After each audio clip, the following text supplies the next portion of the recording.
we can picture this scene at the Jordan. Hundreds, if not thousands of people gathered around to be baptized by John. Those who had been baptized and were walking away were no doubt talking to one another about what it was like, what John looked like, the fire they saw in John's eyes, how they hoped that they would now have a new relationship with God, that they could start over again in their journey of life. Others waiting were probably talking about how far they came, where they came from, what they expected to get out of this baptism. And so there's no doubt a great deal of murmuring and noise around the scene. And so most people would miss what John said to Jesus and Jesus said to John. And even when there was the voice of God, it was probably drowned out for many by endless murmuring and chatter, chit-chat.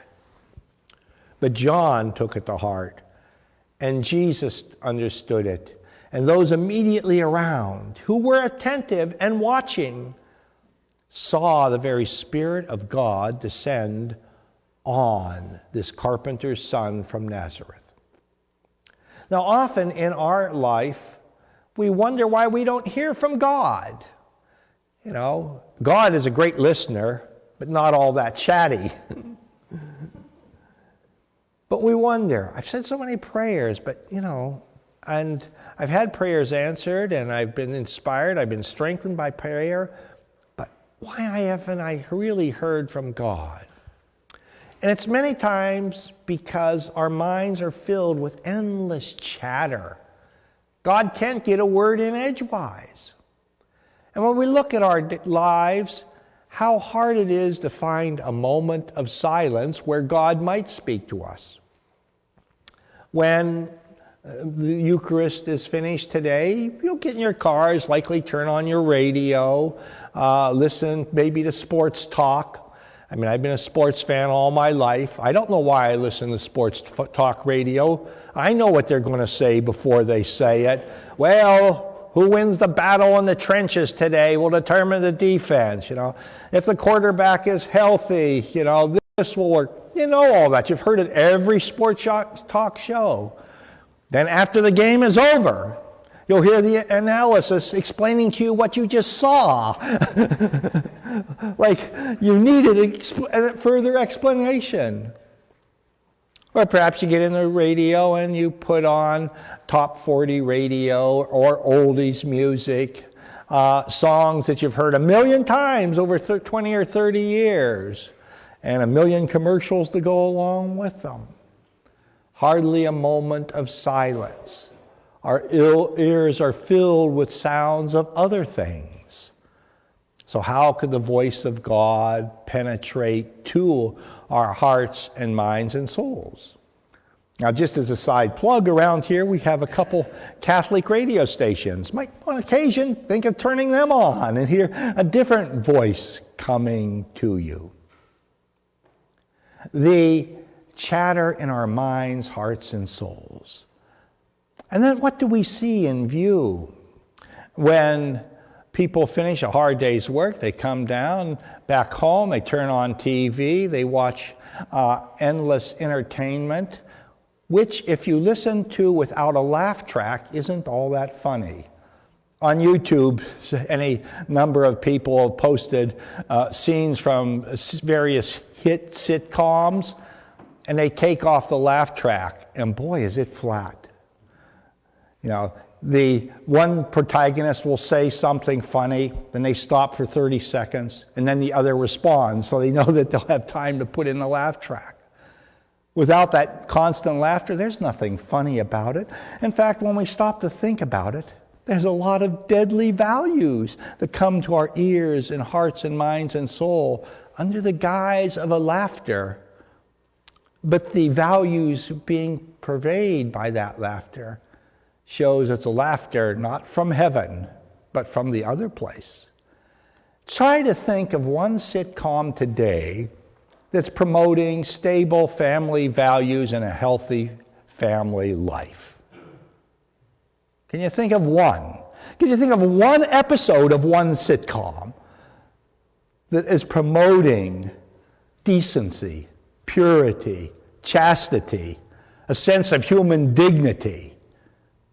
No, but we go cruising around the dial, getting bits and pieces of this from all angles. And then we wonder why we don't hear from God. Why God's not penetrating our minds and hearts. Is it any wonder that God gets through at all to us? Now, in today's first reading, Isaiah, that inspired genius of Israel, tells us something special.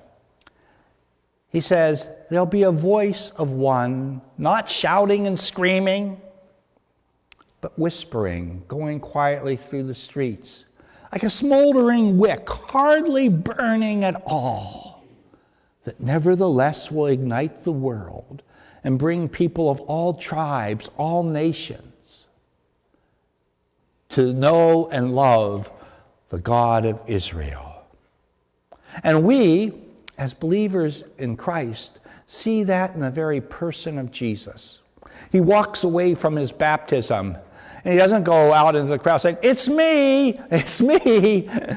Did you hear that, what God just said to John?" No, he walks out quietly. A few heard. Some disciples will follow. And they won't know what it's all about, but they're following that person of Christ, who's the embodiment of God on earth. Now, the apostles themselves were all rather straight-laced followers of Judaism. Matthew was, well, he was outside the pale. He was a tax collector working for the Romans.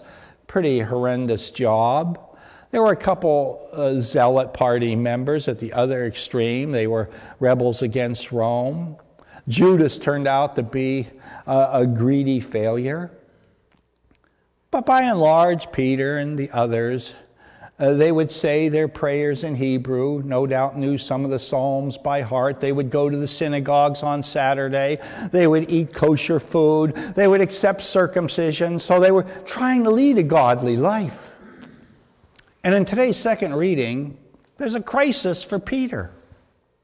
All his life, including his life with Jesus, had been along that line. Because Jesus would go up to the temple to worship at the high holy days. Jesus would go to synagogues. Jesus and Mary would eat kosher food. They would say their prayers in Aramaic or Hebrew. And now, God had a chance to get a word in edgewise with Peter because he had silence. And he took time to pray. And he's praying, and all of a sudden he had a vision right before this reading today of the heavens opening up and all the unclean animals before him, especially a lot of pigs, no doubt, there. And he hears the voice of God saying, "Take and eat." And Peter tries to tell God, "No, I can't do that. I've never eaten any of these unclean animals. Are you crazy, God?" He says, "Take and eat." God had to have a miracle to open up Peter's heart, mind, and soul. But he had a chance for that miracle because Peter was taking time to pray, to meditate, to try to figure out what Jesus was all about. Moments later, he's invited to this home of people that never ate kosher food, weren't circumcised, people who only knew they had the grace of God going through their heart and wanted to learn more about Jesus, the Christ. And the Spirit of God descended upon them. And Peter saw it firsthand. And he says, "Now I understand. This is bigger than Judea. This is something for all the tribes of the world. People of goodwill who are acting and living uprightly are going to be a part of this kingdom." Then he gives them a thumbnail sketch of what Jesus did, who Jesus was, so they can more fully understand the mystery of faith. And I urge all of you to do the same. Open your hearts and open your minds to this great faith we have within Catholicism. And take time every day to give God a chance to speak to you.